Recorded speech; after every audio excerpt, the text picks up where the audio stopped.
Find home wherever you roam at Sonesta ES and Simply Suites. Stretch out and enjoy home-like amenities for however long you need. And when you're a Sonesta Travel Pass member, staying at Sonesta ES and Simply Suites means earning points toward free nights, upgrades, and more. Go to Sonesta.com and book your stay and unlock their best rates with Sonesta Travel Pass. Here today, roam tomorrow. Join now at Sonesta.com. Terms and conditions apply. This podcast is for informational purposes only and should not be considered legal, medical, or mental health advice. The views and opinions expressed do not necessarily reflect the official policy or position of the podcast and are not intended to malign any religion, group, club, organization, business, individual, anyone, or anything.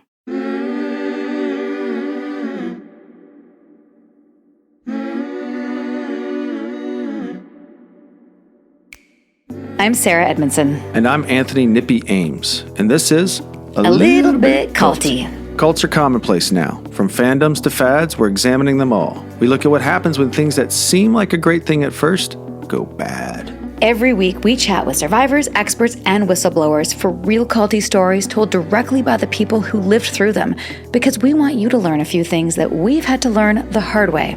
For example, if you think you're too smart to get sucked into something culty, you might be prime recruitment material, and who knows, you could already be in a cult. If you're not aware of your programming, you're probably being programmed, so keep listening to find out. We'll talk about all sorts of topics on the show, but be aware, this podcast might contain stories that could be alarming to some of our listeners, so please check our show notes for more detailed descriptions and take care of yourself. Subscribe to our Patreon for Thursday bonus episodes, Q&A, and all sorts of exclusive content. That's patreon.com/alittlebitculty. Welcome to Season 7 of A Little Bit Culty. Sinking down to the depths of the ocean, hanging on to my love. Welcome back to a very special episode of A Little Bit Culty. That was your NPR voice again. It was. Yeah. No, it was a little bit of like a movie announcer / NPR voice. Yeah. I want to get back into voice work. It's like a subtle audition. That's your plug? It's a subtle audition tape to the world. Well, right now, we're still in the cult world. Still doing this. Still plugging away. This is a smorgasbord. Speaking of cults, when people think of cults, most people think of similar things, wouldn't you say? Mm-hmm. A hippie guru from the 60s, or some guy claiming to be the Messiah while stockpiling guns, saying God wants me to sleep with your daughter, or maybe a yoga instructor peddling expensive enlightenment courses. You probably don't picture buckled hats and muskets, correct? No. No, me neither. But we should. Our guest today is Jane Borden, an author and journalist who's written for Vanity Fair, New York Times Magazine, and many others. Her latest book, which we are obsessed with, Cults Like Us, Why Doomsday Thinking Drives America, and it explores how the Puritans were basically a high-control doomsday cult. Yes, and how their legacy lives on. From American exceptionalism to an us versus them mentality, Puritan influence is everywhere, even in pop culture. Jane argues the superhero and cowboy archetypes can be traced back to the Puritans. So it turns out that America's Puritan past makes us uniquely vulnerable to culty thinking. Well, not me, because I'm Canadian, but I'm sure that's a whole different ball of wax. So in this episode, we'll get into the appeal of being controlled in times of crisis and why so many Americans embrace doomsday thinking. The end of the world is nigh. It turns out a vulnerable society can fall into the same culty traps as vulnerable individuals. Go figure. Jane has a really unique, thought-provoking perspective on cults and history, so let's welcome her to our show. And note, this will be a two-parter. Enjoy.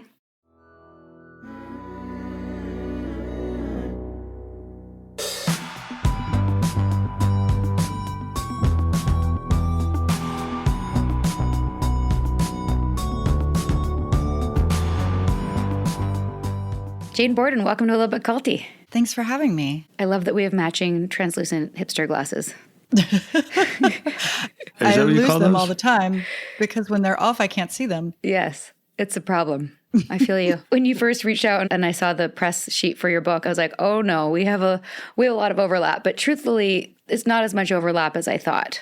There's some overlap in our books, but our tones are very different. And you have so much content that some of it we haven't even heard of. I was reading a history book. Yeah, the history, So we're so excited. Oh, thanks. Yeah. It's just kind of rare now in the cult recovery space. Like even new cults, I'm like, oh, there they go again. They're love bombing and they're, like we've kind of heard it, but I didn't know this history. So I'm really excited to talk to you about it. Thanks. I'm excited about your book too. Excellent. So you worked on this for 5 years. Yeah, That's a long time. it's a long time. What was the impetus? Well, I've been really distraught about the division in America and just been trying to figure out why, that being something that I thought I could do since it started. Maybe this is a way I can help. I can try to help bridge this divide. And so I started trying to investigate why it was happening. And I had been reporting on cults for Vanity Fair. And I was a religious studies major and I was raised Protestant. So all of this stuff was sort of bubbling around in my mind. And I just started seeing cult-like thinking. Once I really understood it, I started seeing it everywhere in America, in entertainment, in politics, in pop culture. And I was like, cults are fueled by division.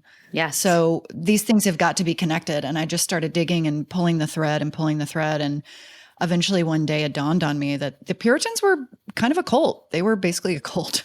Right. And that's one of your arguments, that America functions as the world's largest cult driven by Puritan credos. Can you kind of unpack some of those credos and explain how they make Americans uniquely vulnerable to cult-like thinking? Yeah. So, like I said, I think we were founded by a group that most people would look at today and call a cult. More specifically, the Puritans were a high-control doomsday group, in my estimation. And their ideas, their doomsday ideologies, didn't go away. They became the foundation of American culture.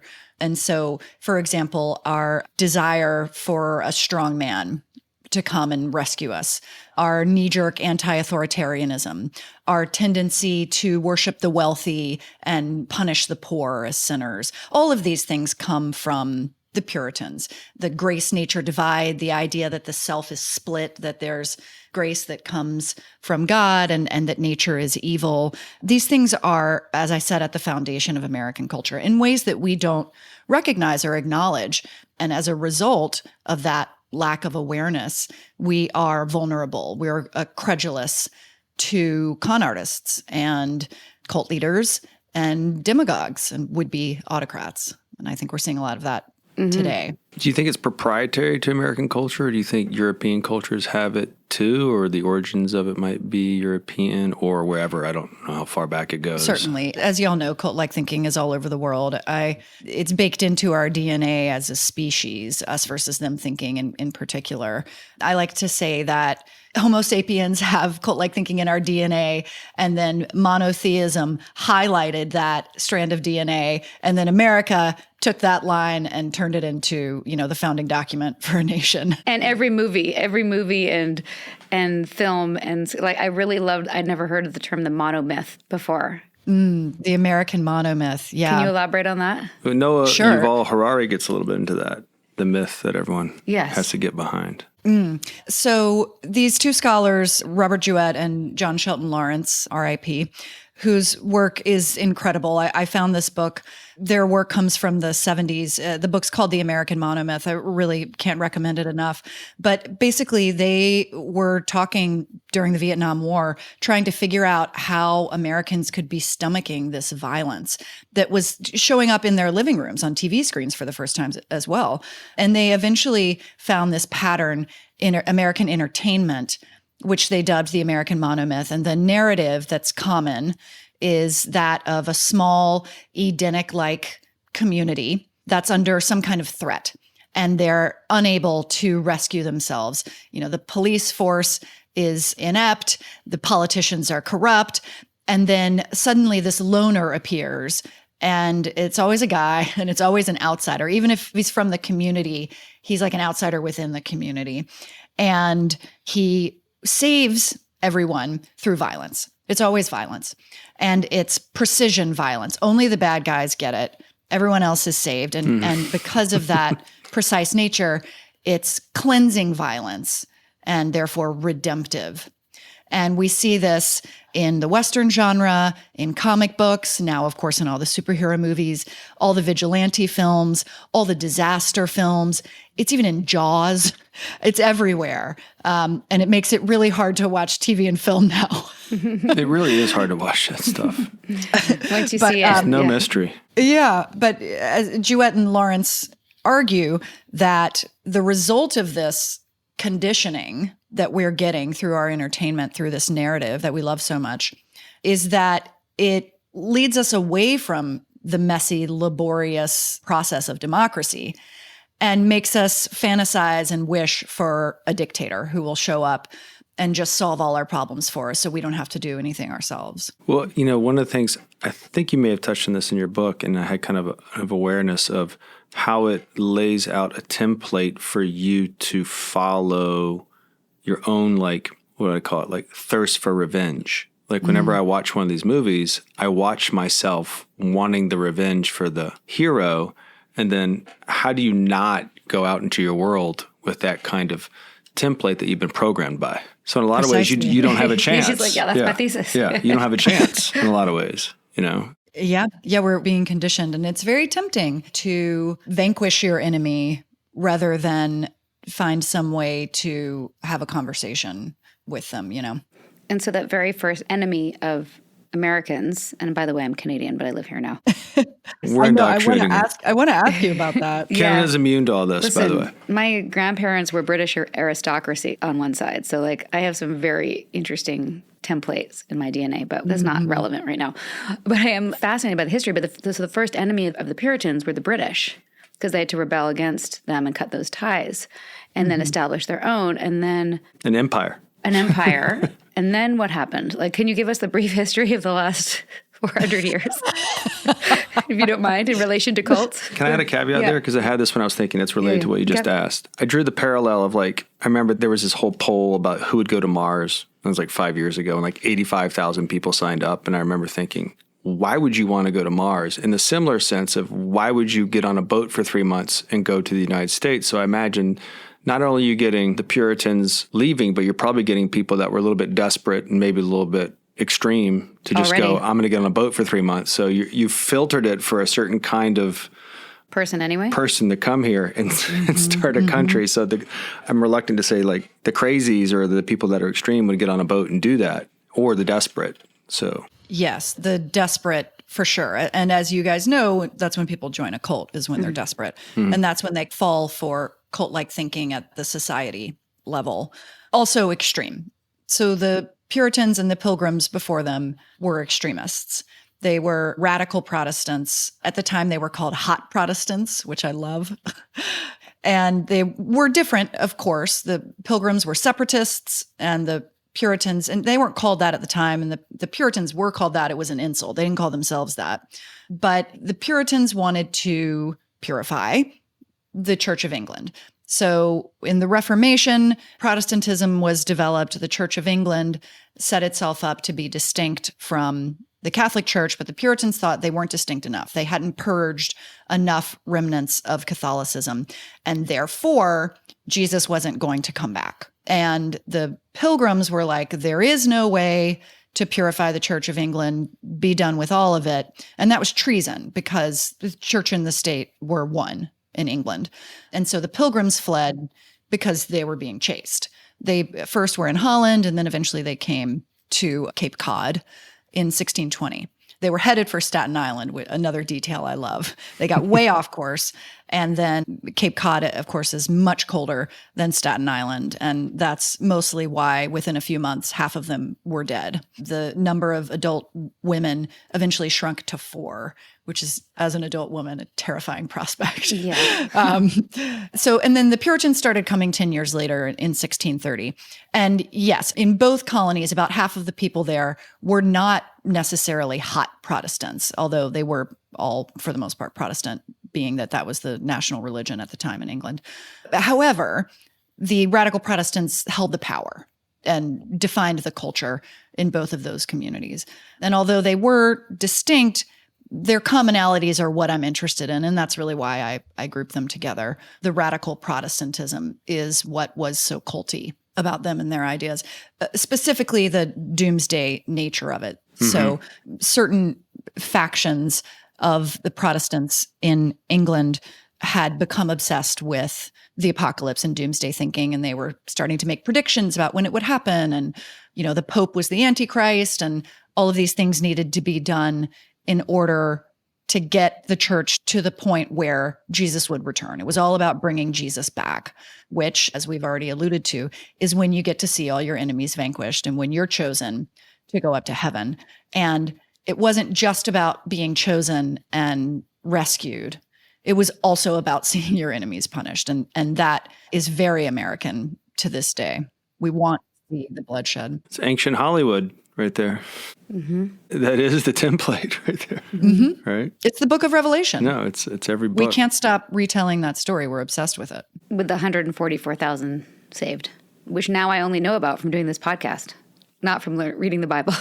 Yeah, that number is so often trotted out, even in groups that are not biblical or vaguely Christian or Jewish at all. It's fascinating to me, that number's staying power. It's because of Revelations, correct? I'm not sure where that number comes from. Is it Revelation? I'm pretty sure. It is Revelation. You're right. Yeah. Mm-hmm. That number doesn't take into account inflation.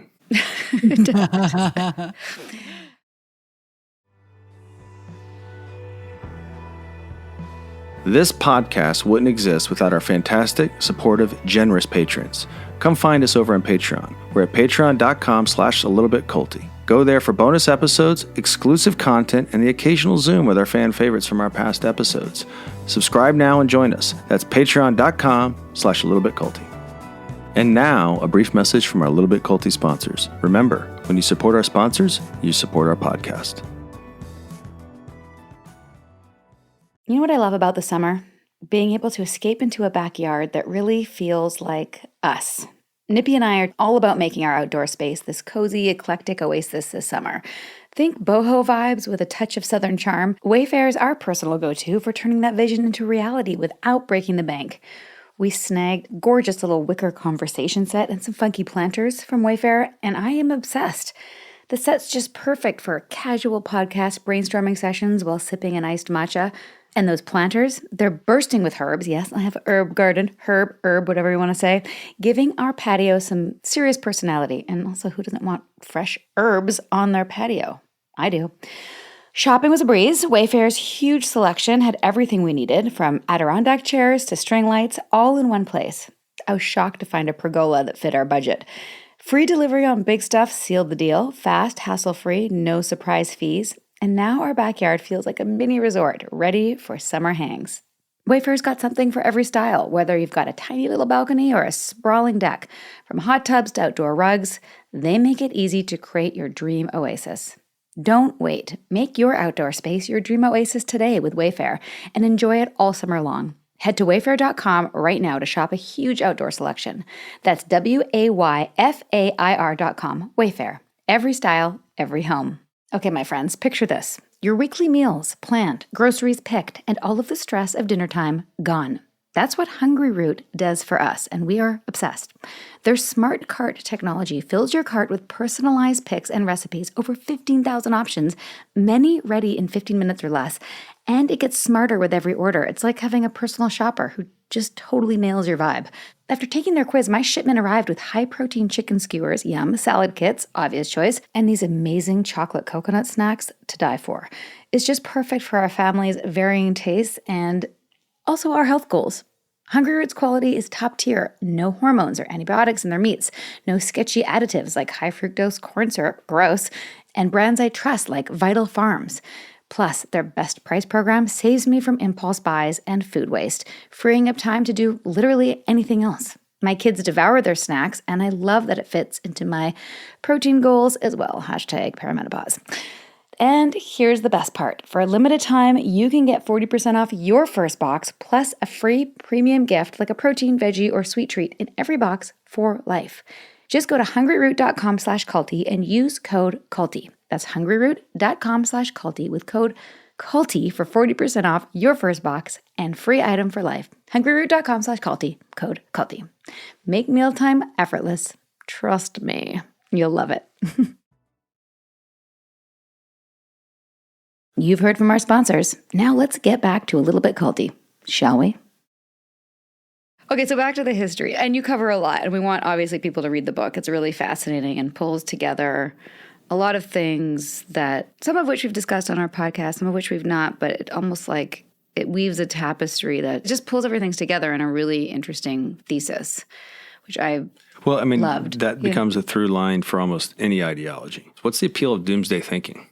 So doomsday thinking has been with us since the birth of monotheism. Some scholars find traces of it in ancient Egypt. That's up for contest. But certainly with the development of Zoroastrianism, we see this idea of one God and that God's chosen people, the people who were smart enough to follow that God, are going to get saved and everyone else will burn. And then that heavily influenced Judaism. Then that's how it influenced Jesus, who was an apocalypticist.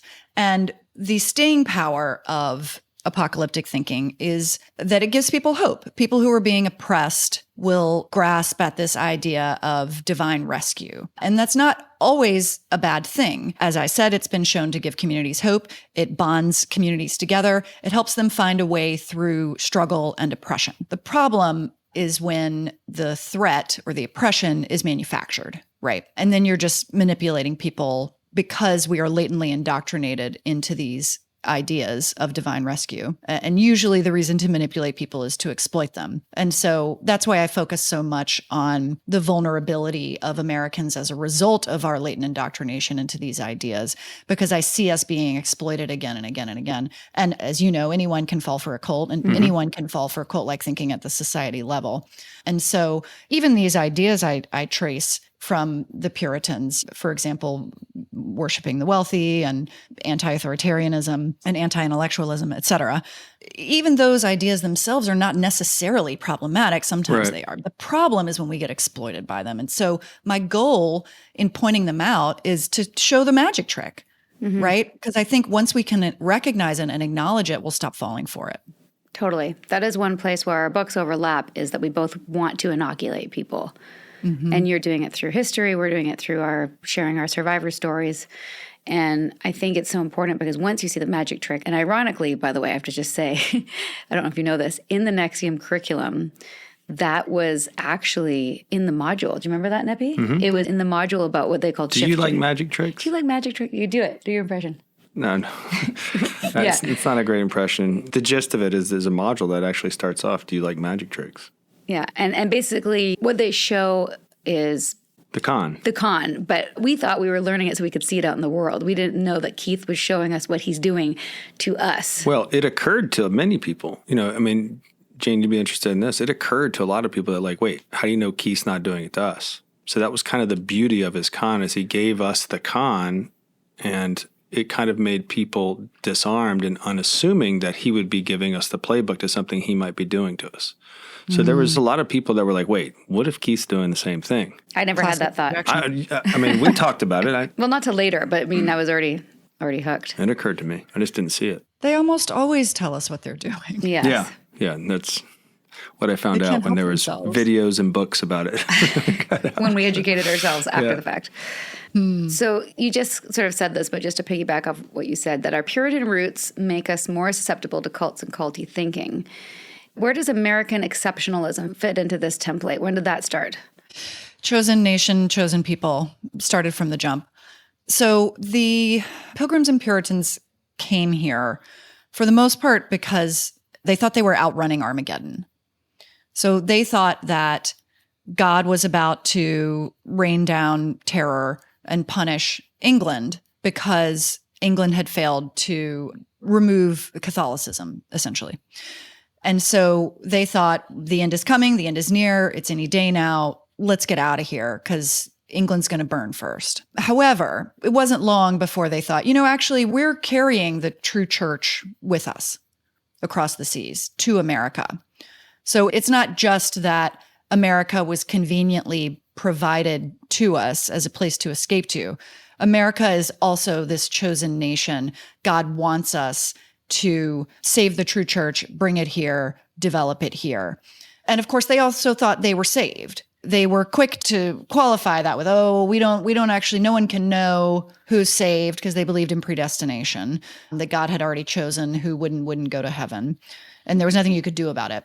So they would justify it, but still at the end of the day, they were like, well, we're pretty sure we're saved. And so they saw themselves as a chosen people in a chosen nation. And that has fueled manifest destiny. That's fueled a lot of foreign policy. And ultimately, it's paternalism. Ultimately, it's we know best. And so we're going to make all the choices for everyone in this nation and for everyone in the world. And there was this, what historians call the myth of the Anglo-Saxon. And so the idea was that God had chosen the Germanic people specifically to carry forth the true church because of their conquering nature.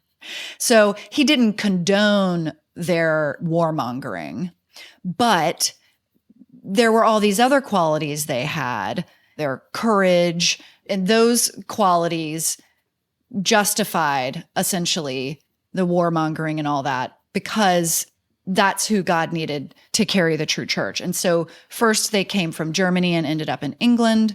And then we had Protestantism, and then they left for England and ended up in America on the East Coast. And then we had Puritanism. And from there, they headed west and west and west. And so just as the sun rises in the east and sets in the west, so they believed the church was moving ever westward. And when the Philippines were annexed, that was an argument about holding on to the country under American dominion, was this idea that we had moved so far west that we had almost completed the mission. Wow, I didn't know anything about that. I knew nothing about that. Wow. You did so much research for this book. It's amazing. So much research. It was supposed to come out in 2023. Ultimately, if you break down the hours I worked, Simon & Schuster paid me to read, which is great. I have no beef with that. But it took a lot longer than I thought. Admittedly, planning to cover 400 years of American history was a bit of a rookie mistake. There's so many cults. So many cults. Yes. How do you think that is manifested in how our government is manipulating us today in the same way? Or anything in between that you want to cover between then and now. The chosen nation, chosen people idea. Well, and the Puritans and like our template in history as a whole, how does it affect us now that people aren't making the connections to? Well, I mean, just to stay on the topic of that one idea of a chosen people, I think we see it today in the pronatalist movement. Elon Musk, of course, is a poster child of it, but many other people, J.D. Vance has spoken quite a bit about the importance of women having babies. And it's a wide movement. There are a lot of opinions within it. I don't want to overgeneralize, but there's a certain faction within the movement that believes that if white Americans become the minority because people who've been in this country for generations are having fewer kids. And so to keep up the numbers would require immigration. So this is a little bit of the replacement theory. But their fear is that if that happens, then that's the end of civilization. So inherent in that is the assumption that America is the driver of global civilization. And further, I think subconsciously what's driving a lot of the pronatalist movement is the idea to only have certain people procreate, and that's the chosen people. And in some cases, that's as simple as saying white people, and in some cases, it's rich people, but it's that paternalism again. It's people in power, and it's always the people in power who are paternalistic, deciding that they know what's best and they get to choose what happens to our bodies. And this was the eugenics movement in the 20th century, the idea that a certain chosen people, scientists in this case, and eventually the American government, could decide who was and wasn't allowed to have babies because feeble-minded people, that was a scientific term, feeble-minded, idiot was a scientific term. They didn't want them to procreate because they feared that this was the reason why almshouses were overrun, because feeble-minded people were filling our nation with their progeny. Now, of course, that was based on bunk genetics, which we now know. Whether someone develops intelligence and succeeds in certain talents has more to do with opportunity and of time and resources, right? If you're born into a wealthy family, you have both of those and you get to become whatever you want to be. And so it's that paternalism, and it always comes from power. So as you know, having lived among a narcissist for years, power only ever seeks more of itself. I believe power is like a parasite. It's like a psychological parasite. And it can't ever get enough. And eventually what power craves is control over other people's bodies, control over life and death. That's what gods do. Yeah, I was going to say this God complex. There is something you just said, aside from the white procreating or something like that. I have a belief or a fear that if Western culture or society fails, I do think that doesn't bode well for the rest of the world, at least the tenets and principles of it. Do you think that's what they advocate for? Or, like, for me, what's the alternative? Because there's a lot of other groups out there that are just as power hungry as the United States. And I do think, maybe I'm wrong, the United States is kind of the backdrop, or at least maybe this is my indoctrination as well, or at least the final stop of tyranny, even though we're perpetrators of it as well. You know, I say that totally, like, poke holes in it. Like, that is my kind of core belief of, like, better America be in control of those things than, say, a communist country or something like that. So what I'm hearing you say, especially now that you've just given the counterpoint of communism, is democracy, better democracy than yes, that's what I'm saying. Yeah. bully states, autocracies. In theory. Yes, I say everything within theory, yes. Yeah. Sure. And so then the idea then would be, well, let's promote democracy. And is making sure that only wealthy white people have babies, is that connected to democracy? No. I don't think it is. It seems like a different point or path altogether. It seems like an effort to replicate power, which is, of course, all that power ever does. And these guys are already replicating their power in a variety of ways. They don't need modern day eugenics to do more of it. It's already happening. Well, wealth, the redistribution of wealth, to me, is the biggest crime against. Agreed. And the biggest cause of the increases in cult-like thinking and cult participation, in my opinion. Because people are struggling and they're alone and people are disenfranchised. chronically under-resourced. Under-resourced, yeah. For more context on what brought us here, check out my memoir. It's called Scarred, the true story of how I escaped NXIVM, the cult that bound my life. I narrate the audio version, and it's also available on Amazon, Audible, and at most bookstores. And now, a brief message from our Little Bit Culty sponsors. And remember, when you support our sponsors, you're supporting this podcast. Let's talk about my favorite part of living in Atlanta, besides everything being called Peach something or other, and the Beltline, and all the Southern charm. The city's vibes, the booming small business economy, the culture, its connection to the outdoors. It's easy to love. I'm so happy to be here. And while Nippy and I currently rent as we figure out what part of town we want to live in, we are so close to finding our dream home here. The catch? Property taxes feel like a cult-level scam, complicated and pricey. Friends have told us about massive tax bills and appeals process that eats time and resources. That's a hard pass for us. That's why I'm stoked about Ownwell for when we buy. They are Atlanta locals who know the market, using tax wizards and slick tech to make sure you don't overpay. Sign up in under 3 minutes, which is faster than I can even order a matcha latte.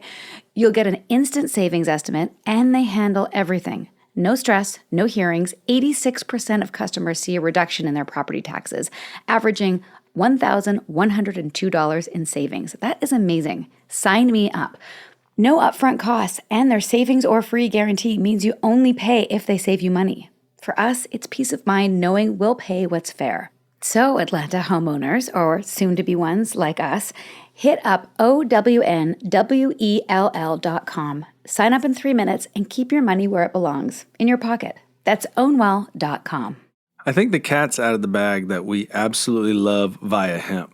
We've been loyal fans for a while, and they just keep winning us over. Right now, their Dream Sleep gummies are my go-to for weekend Z's. That's copping Z's for all you people out there. One gummy, and I'm sinking into deep, restful sleep and wake up refreshed and ready to take on the world. They've perfected my nighttime routine. Thank you very much, Via.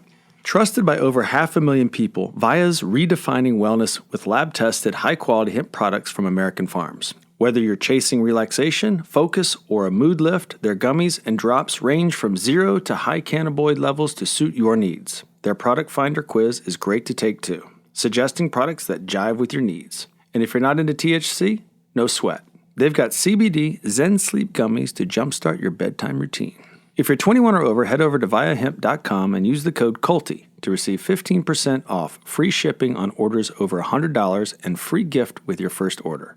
That's VIIAHEMP.com, code Culty. After your purchase, tell them A Little Bit Culty sent you. That's viahemp.com, code Culty, and enhance your everyday with Via. Break time's over, people. Let's get back to this episode of A Little Bit Culty. It's a good one.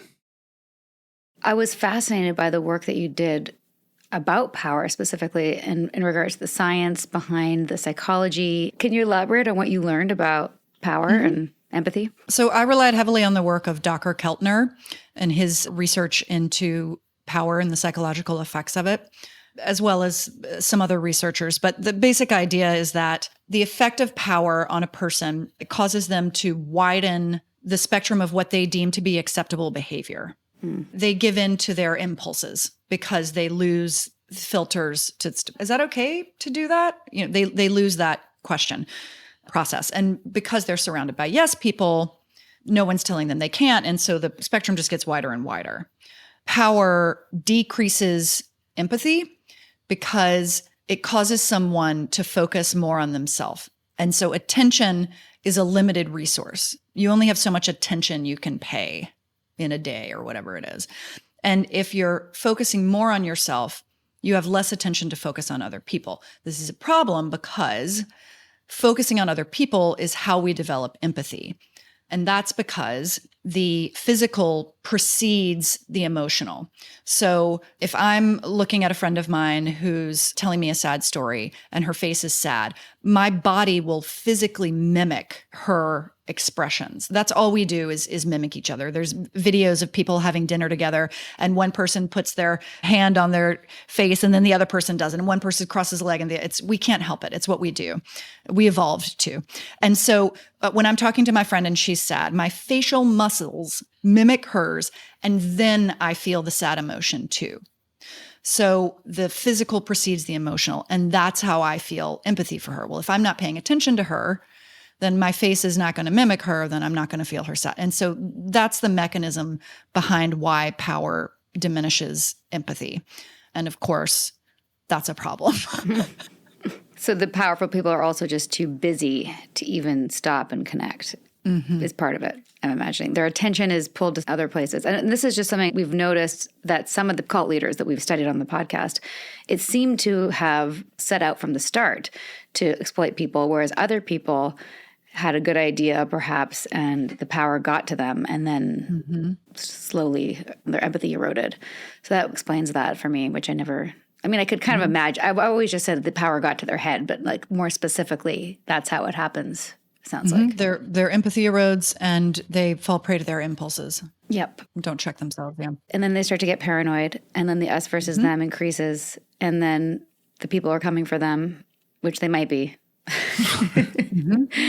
Because they have neighbors. Paranoia always. Paranoia. Yeah. Speaking of which, I remembered that Yellow Delhi is the 12 tribes cult, which you probably came across in your studies, but they specifically have the same 144,000 end times. And all of these groups, it seems to be, have the idea that the end times or the Armageddon or the Doomsday, whatever you want to call it, keeps your people in line. Because if they can do all the right things, then they will be one of the saved people. So they're being controlled.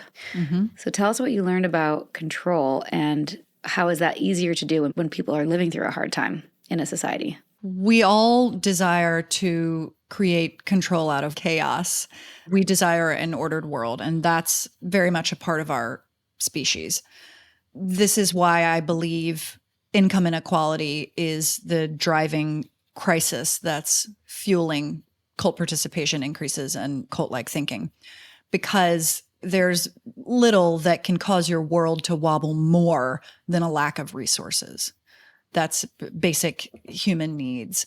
But even beyond whether you're resourced or not, we like order, we like control. And cults provide that. It's a fiction, of course, because the danger is that if you join a cult looking for control, or if you fall for the promises of a demagogue who's offering control, typically what happens is you're actually ceding control to that person because it's an autocracy. I mean, a cult is just a little dictatorship, right? But we have this semblance of control that attracts us. And part of that, as you said, is the Doomsday Promise. Follow these rules, do what I say, and you'll get whatever it is, a bed in the fallout shelter, or a seat on the spaceship, or a better job. Mankind United, which I detail in the book, one of the biggest cons in history, promised people that if they banded together and helped fight this fictional evil power, that everyone would get a house, everyone would get a job that paid like $600,000 a year in today's money. Every house was going to have a water fountain and microwave. I mean, the promises were really specific, but it's always that pay to play. There's always a contract. Join me, follow me, give me everything you have, leave your family behind, and you will get A, B, or C. And that's a comforting promise to some people. That's a contract they're willing to sign. It also ensures their survival. So I imagine knowing that with a certain demographic of people, you can create this myth, and if people don't challenge it, you can get away with whatever. Like, that's what we've seen in almost every one of our... And you say that in the book too. Like, if you want to be a con man, now's the time, because we're so. Actually, that's something that we were laughing about, because in our book we lay out the template, like with the goal so that people can understand what it looks like, so that you can inoculate yourself. But I also am looking at it going, well, if somebody wanted to do it, they could also read it as a playbook and then do it. And anyone could Google how to start a cult. That's true. Or just watch any of these documentaries. We're so obsessed with these stories because the details are always different. The belief systems are so wild, and I think that really interests us. But the manipulation is exactly the same. Always the same. Yep. Every time. Actually, you just said that a cult, the mini dictatorship. Did you see that series, How to Be a Dictator? And it was like Stalin and Hitler and Mao and like, remember that? Yeah. And I was like, whoa, this is the exact same thing as a cult. Yep. Isolate the members, create the ideology, like all the things. In your travels of all the modern cults, MLMs, political extremism, which contemporary example surprised you the most? Love has won because it was a little different than this mold we've just been talking about. What's That making you one, smile, Nikki? so I will just say, we've done over 300 interviews. All of them have an effect on me, but 2 to 3 weeks later, I was thinking about this one. And Amy Carlson. You wrote about it for Vanity Fair, right? Yeah. I did, yeah. You were one of the first, if I recall. Because it was like, when I saw her young, I was like, oh my God, I totally could have run into her somewhere. She seemed like a girl that would have Girl gone next to door. college. Yeah. Yeah. And then to see how off the rails it went, it had an effect on me to the point where I thought about it for like 2-3 weeks. I just couldn't believe how. What was surprising for you? She didn't seem to be driving the train. She was not a traditional cult leader. I think her followers were so desperate that they fashioned her into the leader they wanted to follow. And to elaborate on that a little bit, part of their desperation came from healthcare issues. So they were people who'd been burned by the traditional healthcare system and were literally Googling online, how do I cure whatever, and found her websites and social media profiles and became interested in her. She claimed to be a healer. She claimed to be able to cure cancer. More specifically, other people claimed she had cured their cancer.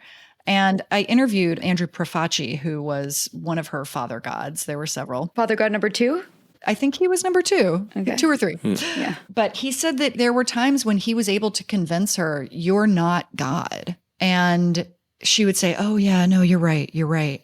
And then the next morning, everyone else in the cult would pull her right back into it and convince her otherwise. It's almost like a reverse indoctrination. They got her to believe she was God. And she had created this world in which the traditional healthcare system was evil and couldn't help anyone. And so as she was dying from a combination of anorexia, addiction, alcohol abuse specifically, and ingestion of colloidal silver, which is why her corpse turned purplish, grayish, as she was dying, they refused to take her to the hospital because that's where bad things happen. And they thought that the evil agents out in the ether were going to inhabit the bodies of the medical care professionals in the hospital and then do more harm to her, because this was all ideas she had suggested. So they refused to take her to the hospital, even at times when she asked for it. And so it's a very tragic story. It really is. I think that's what bothered me the most about it. Also, I was bothered that nobody was held accountable for that when she could have been saved. Mm-hmm.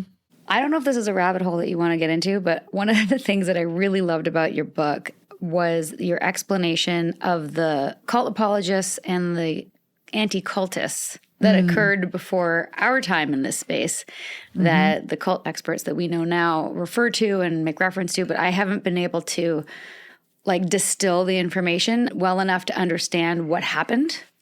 And I think that's really fascinating because it's sort of the underpinning for a lot of what we're dealing with right now. Why don't we save that for part 2, which drops in a couple days, and come back next time as we get into a history that nobody's been able to explain to me properly until Jane Borden. Coming soon to a podcast near you. If you like the show, please consider supporting us by giving us a rating, a review, and subscribe on iTunes. Cults are commonplace now, and we're looking at them all, and every little bit helps. Hit that subscribe button so you don't miss an episode. That wraps up part 1. Join us in a few days this Thursday or Wednesday if you're on Patreon for part 2 with Jane Borden. Sinking down to the depths of the ocean, I'm hanging on to the weight of my love. If I let go of it all, I could leave, but I know I won't. A Little Bit Culty is a Trace 120 production, executive produced by Sarah Edmondson and Anthony Nippy Ames, in collaboration with Amphibian Media. Our co-creator is Jess Temple Tardy, audio engineering by Red Cayman Studios, and our writing and research is done by Emma Deal and Kristen Reeder. Our theme song, Cultivated, is by the artists John Bryant and Nigel Aslin.